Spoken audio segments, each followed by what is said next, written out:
अभिवादन स्वीकार करें उमाशंकर का। आधुनिक भारत के इतिहास में ब्रिटिश साम्राज्य की शुरुआत और उसके विस्तार की कहानी के साथ आपके बीच में उपस्थित हैं। अब तक हमने पिछले वीडियो में देखा है पलासी के युद्ध, बक्सर के युद्ध के बाद उत्तर भारत और पूर्वी भारत में ब्रिटिश साम्राज्य किस प्रकार से फैला। आज अब हम कहानी शुरू करेंगे उत्तर और पूर्वी भारत में जब ब्रिटिश साम्राज्य पलासी युद्ध और बक्सर युद्ध के बाद काफी मजबूत हो चुका था, तो फिर दक्षिण में उस समय क्या हुआ। दक्षिण में अंग्रेज जब पहुंचे तो उनका पहला संघर्ष किससे होता है।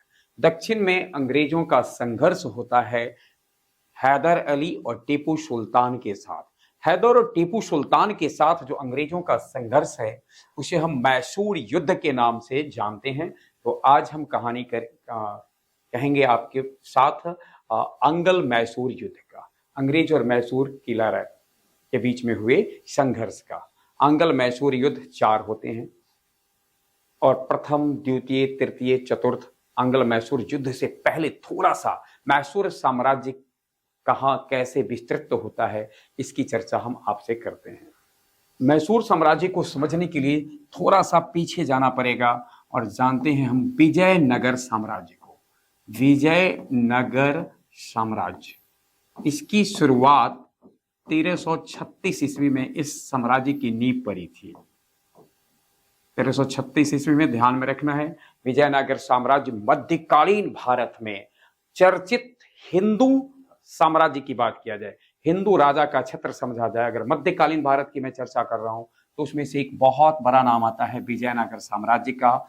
1336 ईस्वी में विजयनगर साम्राज्य की नींव डाली थी हरिहर बुक्का। हरिहर व बुक्का, 2 अलग अलग नाम है, ध्यान में रखना है। हरिहर अलग है और बुक्का अलग है। हरिहर और बुक्का संगम पुत्र थे और इसलिए इनके द्वारा जो स्थापित साम्राज्य था इसको संगम साम्राज्य के नाम से जाना जाता है। 1336 ईस्वी से लेकर 1565 ईस्वी तक यह साम्राज्य रहता है और इस पे भिन्न भिन्न हिंदू राजवंशों ने शासन किया। अब इसकी चर्चा हम नहीं करेंगे कि विजयनगर साम्राज्य में किन हिंदू राजवंशों ने शासन किया। बस ध्यान में रखना है 1336 ईस्वी के बाद से लेकर 1565 ईस्वी तक विजयनगर साम्राज्य का अस्तित्व रहता है और फिर 1565 ईस्वी में विजयनगर साम्राज्य बिखर जाता है। गौरतलब हो तुंगभद्रा नदी के किनारे इसका तुंगभद्रा यानी इस साम्राज्य की जो स्थापना की गई थी वो तुंगभद्रा नदी के किनारे से शुरू हुआ था। 1565 ईस्वी में जब यह विजयनगर साम्राज्य बिखर जाता है वहीं से मैसूर का अस्तित्व आता है। देखिए, अब मैसूर का जब अस्तित्व आया, ध्यान में यहाँ रखना है, कई बार क्वेश्चन पूछा है विजयनगर साम्राज्य की स्थापना किसने की थी। हरिहर और बुक्का ने। हरिहर और बुक्का संगम पुत्र थे, इसलिए इनको संगम वंश का शासक मतलब संगम वंश का संस्थापक भी समझा जाता है। और विजयनगर साम्राज्य की नींव पड़ती है 1336 से 1565 के बीच में इसका रहा। 1336 में नींव पड़ी है, 1565 ईस्वी में यह विखंडित हो जाता है और उसके बाद मैसूर आता है। मैसूर की जब हम चर्चा करेंगे तो मैसूर में ओडियार राजवंश का शासन था। जब हम बात करते हैं हैदर की बात हो रही है तब ओडियार राजवंश हिंदू शासन है, यह ध्यान में रखना है। यह जो शासन है हिंदू शासन है। 1556 ईस्वी में अलग अस्तित्व के बाद मैसूर में 1761 ईस्वी तक, 1556 ईस्वी से 1761 ईस्वी के बीच में वहां किसका शासन होता है। हिंदू शासन होता है। अब हिंदू शासक में जिस राजवंश की बात हमने की अंतिम वोडियार राजवंश था और इसका शासक चिक्का कृष्णराज है। चिक्का कृष्णराज है 1761 ईस्वी जिसकी हम बात कर रहे हैं। चिक्का कृष्णराज की अयोग्यता का अंदाजा आप इसी से लगा सकते हैं कि राजा चिक्का कृष्णराज था, लेकिन इसके कार्य को, इसके सारे काम को इसके 2 भाई देखा करते थे। चिक्का कृष्णराज के 2 भाई थे, देवराज और नंदराज। देवराज और नंदराज ये दोनों भाई हैं, ध्यान में रखना है, ये दोनों उनके भाई हैं। तो चिक्का कृष्णराज के दरबार में एक सैनिक है हैदर अली, यानी हैदर अली एक सैनिक, निरक्षर सैनिक, लेकिन उसकी सैन्य योग्यता इतनी है, उसकी सैनिक कुशलता इतनी है कि आप सोचे 1761 ईस्वी में चिक्का कृष्णराज को अपदस्थ कर, उसे हटाकर खुद गद्दी पर बैठ जाता है। एक बार फिर से ध्यान में रखना है, पूछा जाए 1761 ईस्वी में जिस समय हैदर अली मैसूर की गद्दी को संभालता है, उसे ठीक पहले किस राजवंश का शासन था? उडियार राजवंश का। यह राजवंश हिंदू राजवंश था और इसके अंतिम शासक कौन थे? चिक्का कृष्णराज। चिक्का कृष्णराज के भाई कौन कौन है? देवराज और नंदराज, इनका शासन चलता है। और हैदर अली ने चिक्का कृष्णराज को, हैदर अली का हमने जिक्र किया कि हैदर अली एक निरक्षर सैनिक है, परंतु राजनीतिक समझबूझ इतनी उसकी है कि उसने नाक के बल अपनी सत्ता कायम की, परंतु अपनी राजनीतिक समझबूझ से, अपनी कुशल सैन्य योग्यता से उसने इस मैसूर साम्राज्य को मजबूत करना आरंभ किया। फिर क्या था? उसके विरोधी हो गए। कौन कौन विरोधी हो गए? निजाम विरोधी हो गए, मराठे विरोधी हो गए, और विरोधी हो जाते हैं अंग्रेज। निजाम, मराठे, अंग्रेज। अंग्रेज के विरोधी होने का कारण क्या था? तो अंग्रेज की जो महत्वाकांक्षा थी वह हैदर अली से सिद्ध नहीं हो रही थी। हैदर अली अंग्रेजों के जो व्यापारिक प्रतिस्पर्धी यानी व्यापारिक प्रतिद्वंदिता जो फ्रांसीसियों के साथ थी, तो हैदर अली मित्रता कर लेता है किसके साथ? फ्रांसीसियों के साथ। हालांकि उन्होंने न्योता जरूर दिया था अंग्रेज को भी, यानी इंग्लैंड इसको भी पहले न्योता दिया कि आप हमारे साथ व्यापारिक संबंध करें, परंतु जो महत्वाकांक्षा थी अंग्रेजों की वो संभव नहीं था पूरा करना। इसलिए इन्होंने फ्रांस यानी हैदर अली ने फ्रांसीसियों के साथ व्यापारिक संबंध बनाए। अब ध्यान से देखें, निजाम, मराठे। निजाम कहाँ के? हैदराबाद के। मराठा समझ रहे हैं, मराठा क्षेत्र का। और अंग्रेज, इन तीनों को उनसे दुश्मनी हो गई। फिर क्या था? शुरू हो जाती है कहानी। कह सकते हैं मैसूर और अंग्रेजों के बीच में बस युद्ध की एक श्रृंखला शुरू होती है, और ये युद्ध श्रृंखला में 4 युद्ध होते हैं। ये 4 युद्ध का एक नजर काल देखते हैं, फिर बारी बारी से हम इसका अध्ययन करते हैं। 4 युद्ध में प्रथम आंग्ल मैसूर युद्ध। प्रथम आंग्ल मैसूर युद्ध होता है 1767 ईस्वी से 69 ईस्वी तक। उन दिनों वेरेलस्ट, ये कहाँ का? ध्यान में रखना है, वेरेलस्ट गवर्नर है। यहाँ गवर्नर जनरल लिखा गया है, लेकिन ध्यान में रखना है उन दिनों ये गवर्नर है। जनरल शब्द इस्तेमाल नहीं होता था। जैसा हम सब जानते हैं, रेगुलेटिंग एक्ट जो 1773 ईस्वी में आया है, 1773 ईस्वी के रेगुलेटिंग एक्ट के बाद ये शब्द जोड़ा जा रहा था गवर्नर जनरल का। अभी गवर्नर है, मद्रास का गवर्नर है कौन? वेरेलस्ट। 1767 से 69 ईस्वी तक लड़ाई होती है। एक पक्ष में निजाम है, मराठे हैं, अंग्रेज हैं। क्या होता है इसकी चर्चा भी हम इसके बाद करते हैं, थोड़ा सा नजर डाल लेते हैं। और अंततः युद्ध में पलड़ा भारी रहता है हैदर अली का, और लास्टली युद्ध का अंत मद्रास की संधि से होता है। संधि की शर्तें क्या थी, संधि में क्या हुआ, इसकी चर्चा हम करेंगे। दूसरा युद्ध हुआ 1780 से 84 के बीच में। उस समय बंगाल का गवर्नर था, मैं अब यहां से आप देख सकते हैं, उन दिनों तीनों प्रेसिडेंसी का हेड प्रेसिडेंसी बंगाल हो जाता है 73 के बाद। वारेन हेस्टिंग्स के समय में हुआ। युद्ध का परिणाम होता है मैंगलोर संधि से समाप्त होता है। इस युद्ध में बीच में ही हैदर अली की जान जाती है, और हैदर अली की जान जाती है। उसके बाद टीपू सुल्तान का आगमन होता है। तो इस युद्ध में 2 नेतृत्व, एक तरफ अंग्रेज थे, दूसरी तरफ 2 थे। उसकी चर्चा फिर हम आगे करते हैं। तीसरा युद्ध हुआ, कॉर्नवालिस बंगाल का गवर्नर जनरल है, और श्रीरंगपट्टनम या श्रीरंगपट्टम भी कह सकते हैं। कहीं कहीं अगर आप ऐसा लिखा देखते हैं श्रीरंगपट्टम की संधि से यह अंत होता है।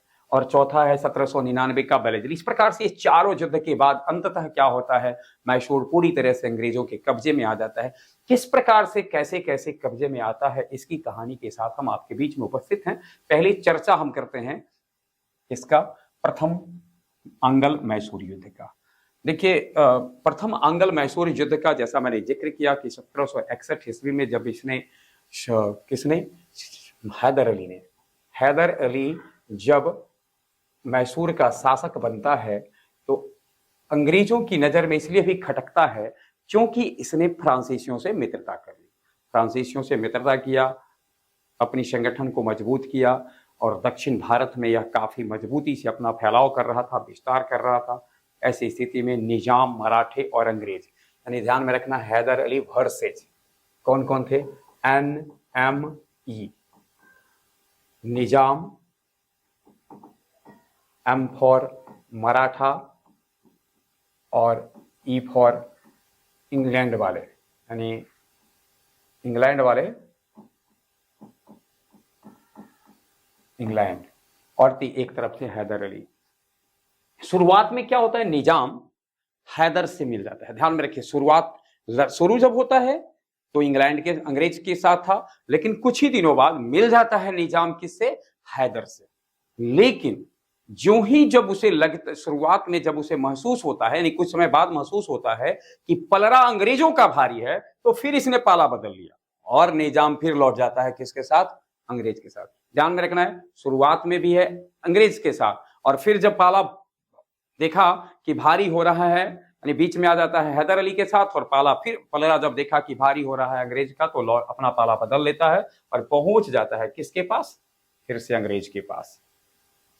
1768 ईस्वी आते आते ऐसा होता है कि युद्ध में पलड़ा थोड़ा अंग्रेजों का भारी होता है, लेकिन बहुत बहादुरी से, जैसा मैंने जिक्र किया, निरक्षर होने के बाद भी एक कुशल सेना नायक था हैदर अली। उसने अपनी सेना के उत्साह को बढ़ाया, हौसला बढ़ाया और बहुत बहादुरी से उसने अंग्रेजों से लड़ाई लड़ी, और अंग्रेज से लड़ाई लड़ने के बाद उसने मैंगलोर और मुंबई को, मैंगलोर और बंबई पर फिर से कब्जा कर लिया। कब, मार्च 1768 तक, मार्च 1768 तक, ध्यान में रखना है, मार्च 1768 ईस्वी तक इसने मैंगलोर और बंबई पर फिर से हैदर अली ने कब्जा किया। 1767 ईस्वी में जब युद्ध शुरू हुआ था तो शुरुआत में मैंगलोर पर से इसका नियंत्रण खत्म हो गया था, लेकिन मैंगलोर और बंबई पर कब्जा ही नहीं किया, वरन अगले एक साल में मार्च 1769 ईस्वी आते आते, मार्च 1769 ईस्वी आते आते हैदर के कदम पहुंच गए मद्रास। अब जब अंग्रेजों ने देखा कि देखिए इसने अपना विस्तार करते करते मद्रास तक, यानी मेरे घर तक अपना पैर जमा रख दिया है, तो फिर उसने क्या किया, मजबूरी में वेरेलस्ट ने संधि की, जिसको मद्रास की संधि के नाम से जानते हैं। ध्यान में रखना है, मद्रास की संधि कब हुई थी, 1769 ईस्वी, और तारीख थी 4 अप्रैल। मद्रास की संधि हुई 4 अप्रैल 1769 ईस्वी को।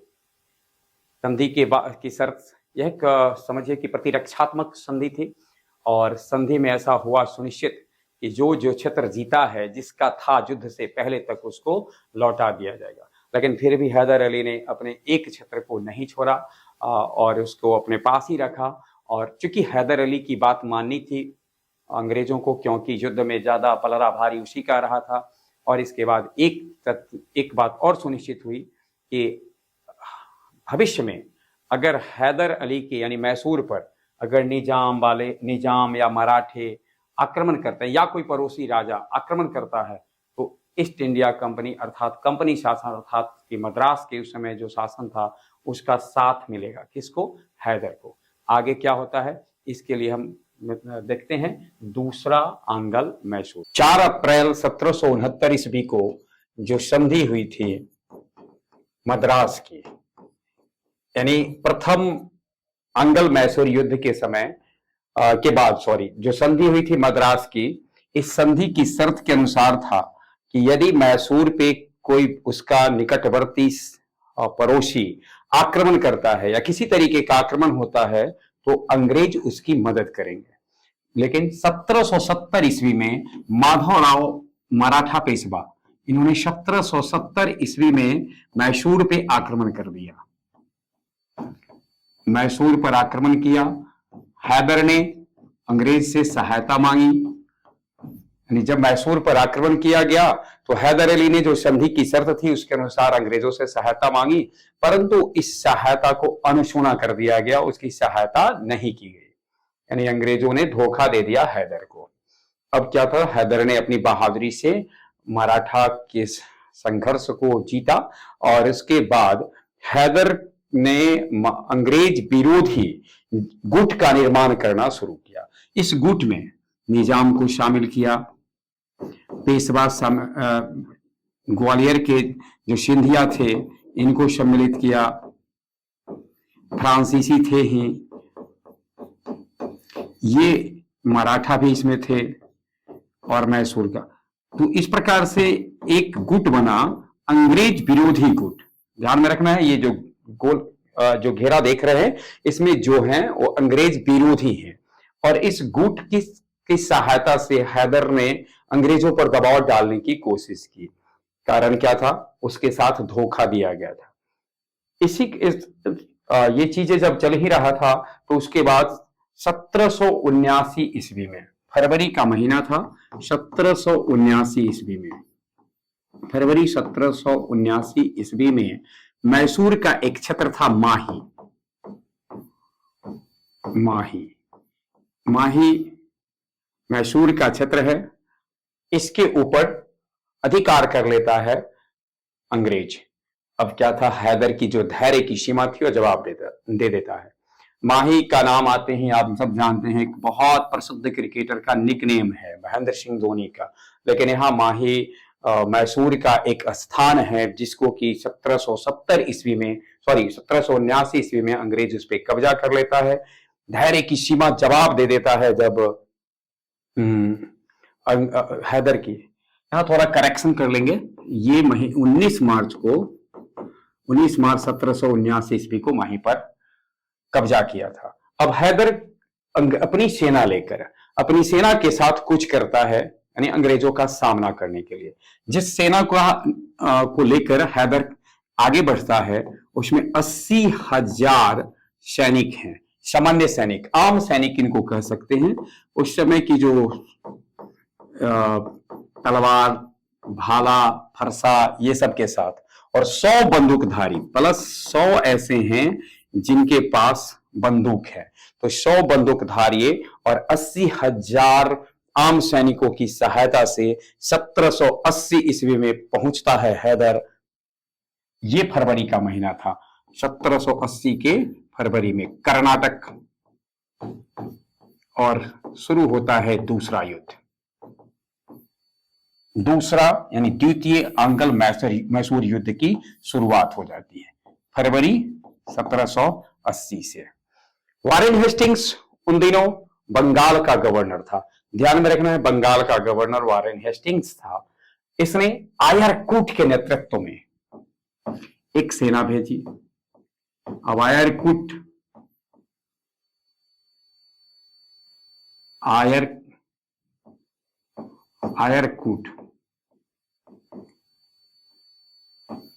वर्सेज हैदर। आयरकूट ने बहुत कूटनीतिक चाल चल के ये जो गुट दिखाई दे रहा है ना, विरोधी गुट, जो अंग्रेजों के विरोधी गुट थे, इसमें से सिंधिया को और निजाम को न्यूट्रल कर दिया। यानी कहा कि आप इस युद्ध में आपको क्या लेना देना है, हमारी लड़ाई चल रही है उनसे, जिनसे हो रही है होने दीजिए। फिर 1780 ईस्वी में लड़ाई शुरू होने से पहले ही उस गुट को थोड़ा कमजोर कर दिया, परंतु बहादुरी से हैदर लड़ता रहा। पर लेकिन आगे क्या होता है, पेट्रोनोवा में, पेट्रोनोवा एक जगह है, वहां 1781 ईस्वी में हैदर की हार हो जाती है। ध्यान में रखना है, 1781 ईस्वी पोर्टोनेवा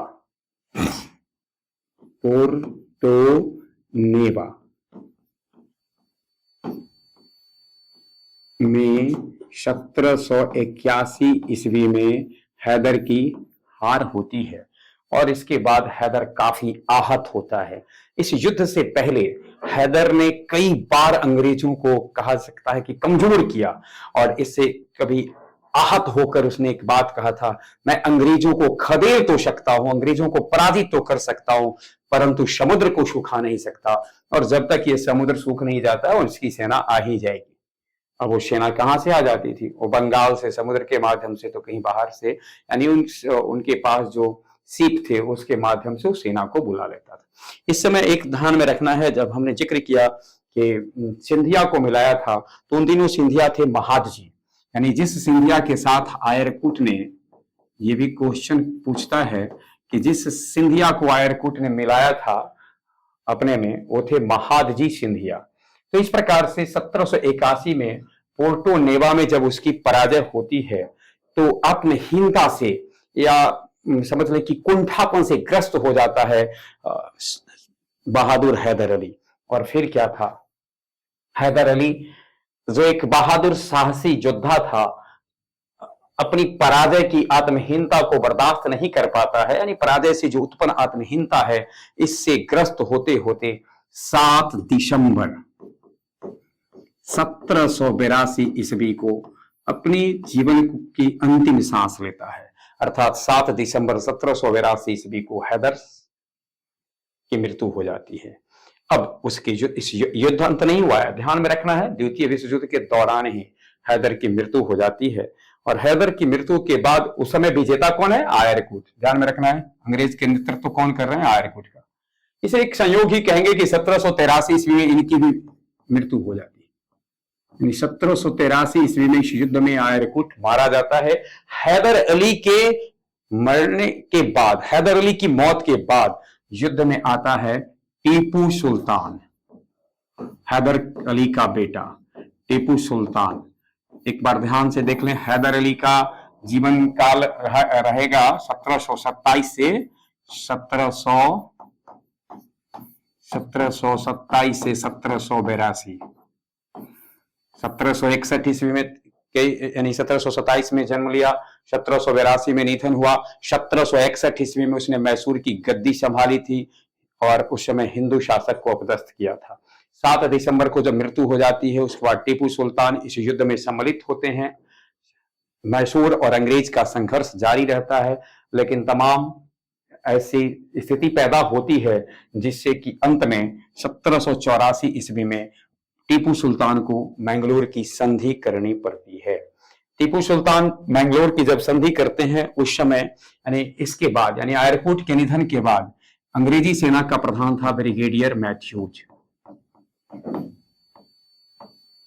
ब्रिगेडियर मैथ्यूज।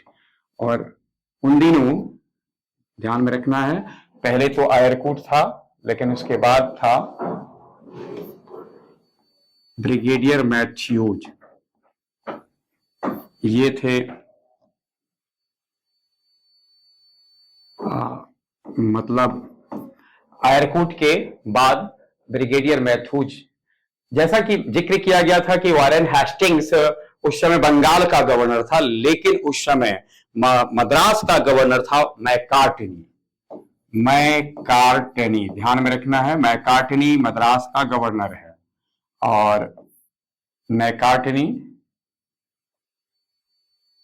गवर्नर है मद्रास का, वारेन हेस्टिंग्स गवर्नर है बंगाल का।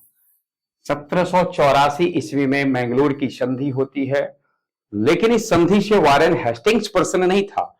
उसने मैकार्टनी, मतलब यद्यपि बहुत कुछ मिला था टीपू सुल्तान से, लेकिन इसके बाद भी वारेन हेस्टिंग्स को ऐसा लगता था कि मैकार्टनी कर्नाटक जीतते जीतते जीतते कर्नाटक को हार गया है। इसलिए उसने कहा था, यह मैकार्टनी एक महामूर्ख व्यक्ति है जिसने कर्नाटक को जीतकर कर्नाटक को छोड़ दिया है।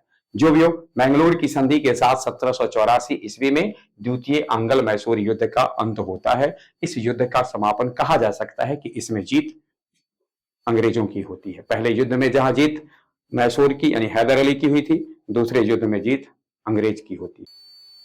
तीसरा आंग्ल मैसूर युद्ध 1790 ईस्वी से 1792 ईस्वी के बीच लड़ा गया, यानी इस युद्ध का कार्यकाल है 1790 से 1792। बंगाल का गवर्नर उस समय कॉर्नवालिस था। बंगाल का गवर्नर जनरल कौन है? कॉर्नवालिस है। जहां तक सवाल उठता है, इस समय मद्रास का गवर्नर था मिडोज। ध्यान में रखना है, मद्रास का गवर्नर है मिडोज।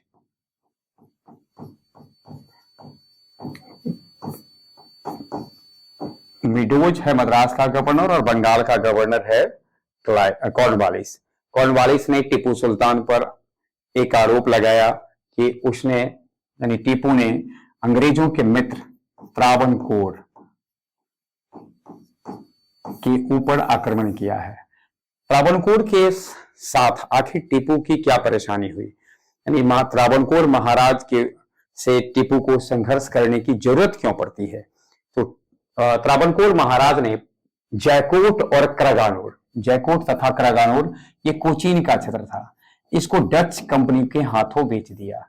अब डच के हाथ जब इन्होंने इसका व्यवसाय किया तो इसको ऐसा लगता है टीपू को कि इसके आंतरिक मामले में हस्तक्षेप है और कोचीन को टीपू मैसूर राज्य का हिस्सा मानता था।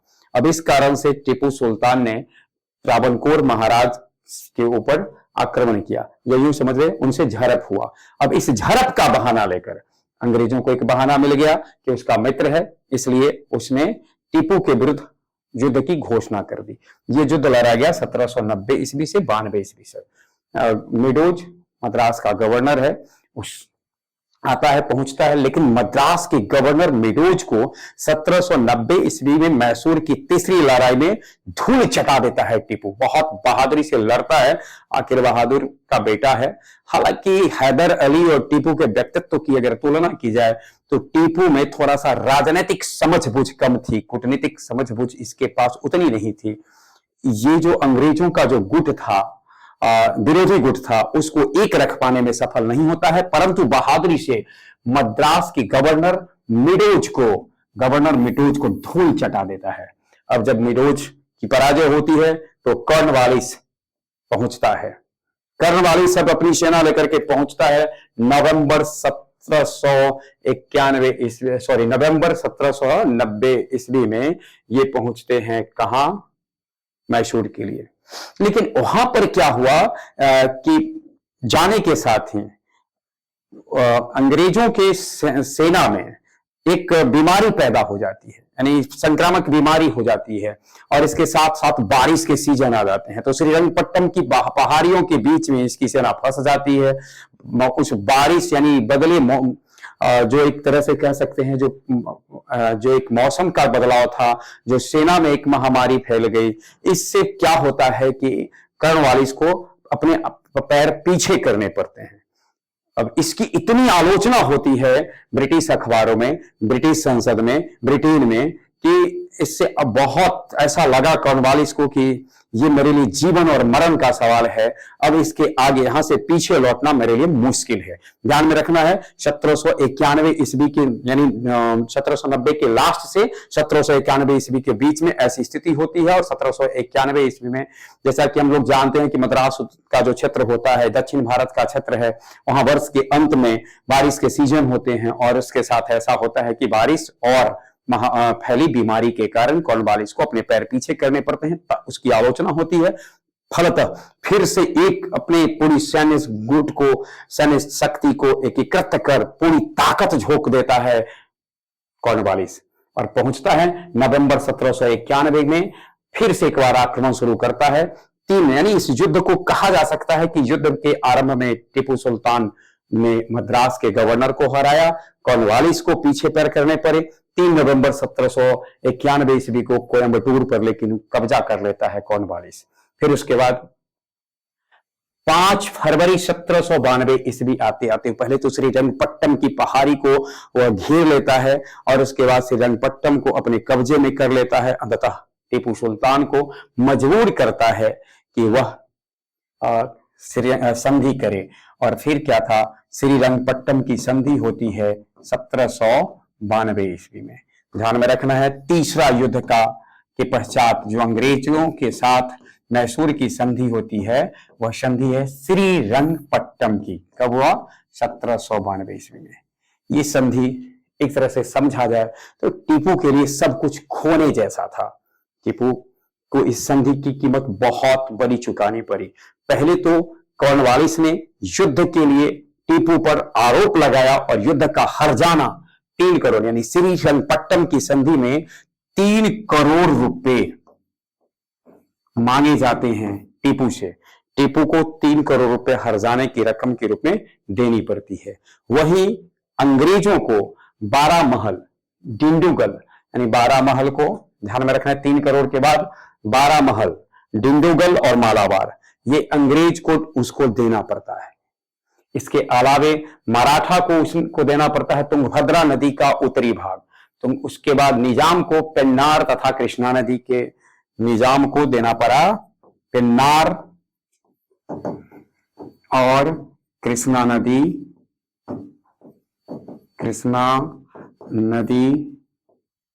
का पूर्वी भाग। तो देखिए तुंगभद्रा का उत्तरी भाग देना पड़ा मराठा को और अंग्रेज वाले को देना पड़ा बारमहल डिंडीगुल मालाबार जो तट है उसको देना पड़ता है। और उसके बाद यानी मालाबार तट हम लोग जानते हैं कि जो भारत का जो नक्शा है इसमें ये जो सॉरी इधर जो तट पड़ता है केरला से ये तट का कहलाता है मालाबार तट। इधर का जो तट है वो मालाबार तट कहलाता है और उसको देना पड़ता है।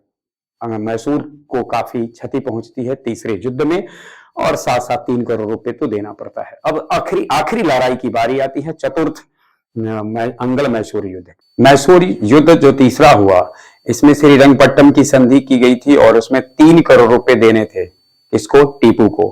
किसको देना था? अंग्रेजों को। और जब तक टीपू 3 करोड़ रुपया नहीं देता है यानी संधि की शर्त को पूरा नहीं करता है तब तक के लिए टीपू के 2 बेटे को बंधक बनाकर अंग्रेजों के यहां रख दिया जाता है। यानी अंग्रेजों ने टीपू के 2 बेटे को बंधक बना लिया। फिर क्या था?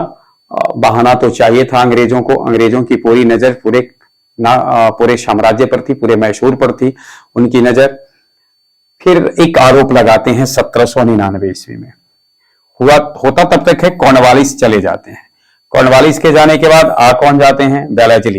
वेलेजली बंगाल के गवर्नर बन जाते हैं और बंगाल के गवर्नर जनरल वेलेजली ने एक आरोप लगाया टीपू पर कि उसने हमारे दुश्मन फ्रांसीसियों को अपने यहां पनाह दिया है। यानी फ्रांसीसियों के साथ मिलकर हमारे विरुद्ध षड्यंत्र कर रहे हैं। अब क्या था? इस आरोप के बाद वेलेजली ने आक्रमण कर दिया एक बार फिर से। किस पर? टीपू के ऊपर। फिर से एक बार अंग्रेज मैसूर युद्ध शुरू हो जाता है और इस युद्ध में वीरता से लड़ते लड़ते 4 मई 1799 ईस्वी को 4 मई 1799 ईस्वी को टीपू सुल्तान कह लें, टीपू सुल्तान वीरगति को प्राप्त करता है। इस तरीके से 4 मई 1799 को जब टीपू वीरगति को प्राप्त करता है तो उसके बाद इसके परिवार के जितने सदस्य बचते हैं उन्हें वेल्लोर के जेल में कैद कर दिया जाता है। यानी टीपू के परिवार के सारे सदस्य को इसके जेल में वेल्लोर जेल में कैद कर दिया जाता है। गौरतलब हो हम जब चर्चा करना आरंभ किए थे कि 1761 ईस्वी हैदर अली और अब 1799 हैदर अली, 1799 ईस्वी टीपू, यहां तक हैदर और टीपू ने मिलकर न केवल मैसूर पे शासन किया वरन अंग्रेजों के साथ संघर्ष किया। यानी ये जो 38 वर्ष रहा, इन 38 वर्षों में बाप बेटे का संघर्ष रहा। और उससे पहले 1761 से पहले हमने जिक्र किया था शुरुआत में ही कि वाडियर वंश का शासन था जो एक हिंदू राजवंश था। वाडियार राजवंश का शासन था किसके ऊपर? मैसूर के ऊपर। जब टीपू का निधन हो जाता है तो मैसूर का राजा वाडियर राजवंश के एक छोटे से बच्चे को उसकी राजगद्दी पर बिठा दिया जाता है और उसके साथ वेलेजली सहायक संधि कर लेता है। और सहायक संधि की शर्तों के अनुसार कि जब कभी भी मैसूर पर कोई, यानी अब मैसूर हमारे संरक्षण में है, अर्थात जब कोई मैसूर पर आक्रमण करेगा तो हमारी सेना उसका सामना करेगी। इस तरह से कह सकते हैं वेलेजली की सहायक संधि के अंतर्गत मैसूर ब्रिटिश साम्राज्य का हिस्सा बन जाता है। ये कहानी थी मैसूर के संघर्ष की, मैसूर के में टीपू और हैदर अली के संघर्ष के साथ साथ उनकी वीरता से अंग्रेजों का सामना करने के साथ साथ वीर गति प्राप्त करने की। बने रहे हमारे साथ। अंग्रेज साम्राज्य की कहानी, भारत में अंग्रेजी साम्राज्य का विस्तार कैसे कैसे होता है और फिर कैसे इसके विरुद्ध संघर्ष होते हैं, इसके साथ हम आपके बीच में उपस्थित होते रहेंगे। बहुत बहुत धन्यवाद।